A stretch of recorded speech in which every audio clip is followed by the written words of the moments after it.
I want to start Titans-Ravens because everybody, I mean, the Ravens are almost double-digit favorites for this. Everybody I have read in terms of giving picks and giving a steer says not only do they think Baltimore is going to win, but to the most part, it's going to be comfortable. And Vegas doesn't lie. That's why the line is as it is. I am not so sure it's going to be as plain sailing for Baltimore as people are saying. Now, people are keying in on a couple of things. This Titans secondary isn't strong, and Baltimore can exploit that. They're not strong at corner.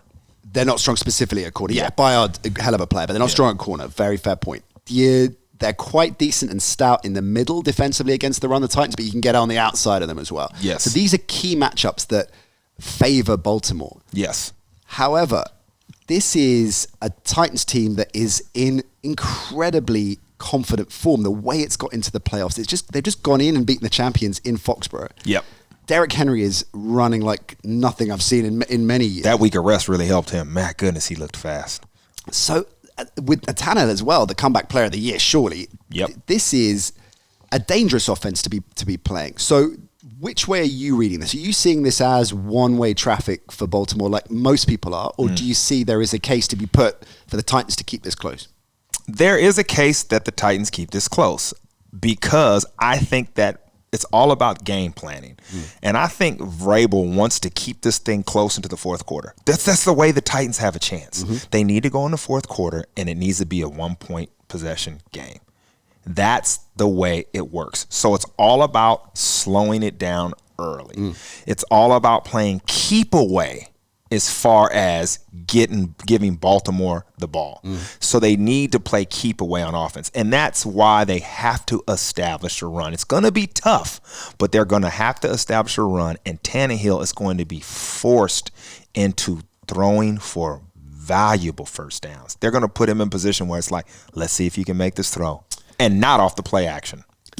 Yeah, right. On Tannehill, this was a stat that I thought was interesting.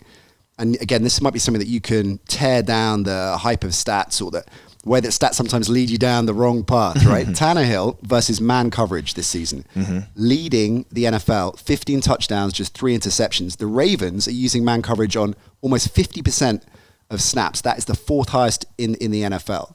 So that, to me, is a favorable matchup for the Titans, right?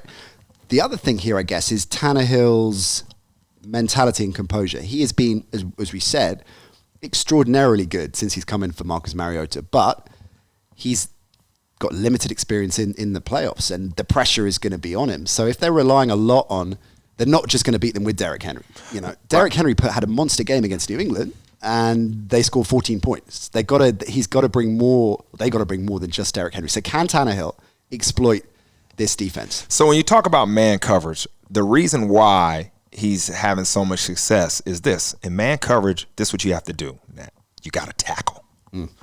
When you have guys that break tackles, you have explosive plays in man coverage because everybody's got their man. In zone, you rally, as a defense. But in man, I'm covering my man. I'm focused in. So if you miss that tackle, I have to leave my assignment and go tackle you.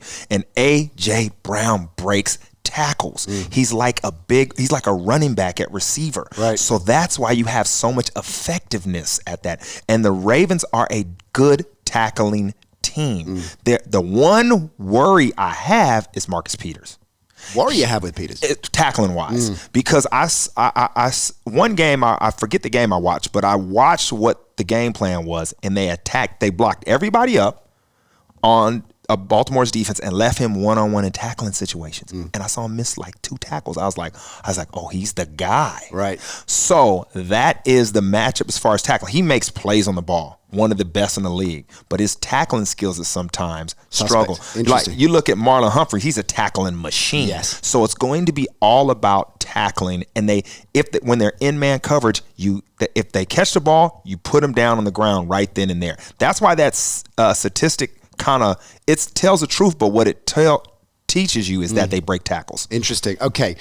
In terms of the way this Ravens offense has matured and developed over the season, that's impressive, isn't it? They were very clear, I think, early on to establish, look, Lamar Jackson has an arm on him. He's more than just a running quarterback, and that was a big MO early doors. But then they have mixed it up latterly, haven't they? Last 6-7 games, it's almost been anything goes, do what you want now. And really, I think, testament to the coaching staff at Baltimore, how they have moved that forward and therefore got the opposition thinking, because there's so much for them to consider and think about when they're looking back at the tape and the history of this season. And as we often see, J-Bell, teams go into the playoffs with this much swagger and this much dominance, but sometimes fall short at crunch time. So what kind of Baltimore offense do you think we're going to see this weekend? Don't be fooled by anything. This offense is all about Lamar Jackson running the ball. It's a quarterback run-first offense. Right. The bells and whistles on it are there. It's cool. This thing is all about him running. When you when he's running these option plays and you're thinking he's reading all this kind of stuff, they're design runs. And they're leaving like the defensive end unblocked because he's going to beat him. Lamar Jackson will beat him. And the thing that is why it's so important to get Lamar Jackson going and to make him make big plays is this. You're at home. You got that crowd. They got that thing, what is it called? Big trust or whatever, right? Yeah. It's all Lamar Jackson driven. That defense feeds off of Lamar Jackson making plays. That offense picks up. When he does something crazy and you're like, oh, everybody, their game elevates. So what Tennessee's going to have to do, and we kind of talked about this before, they're going to have to come off the edge and hit Lamar Jackson every single play. Can't put a foot wrong. They got to hit him, and they got to hit him early, because if they hit him early, when he does those fakes and all that kind of stuff, he's going to try to get out of the way so you can kind of see what's going on. It makes you a little weaker in the middle. They're strong there, right? And Mark Ingram, he's banged That's a up. good point, actually. Right? Yeah. But they're going to have to hit him, because if he lights them up and he does a highlight kind of play, the rest of the team just explodes with confidence. He is he's their fuel. Hope you enjoyed the Nat Coombs Show presented by Paddy Power Fantasy. There's plenty more where that came from. Just click subscribe to ESPN UK and you won't miss a trick.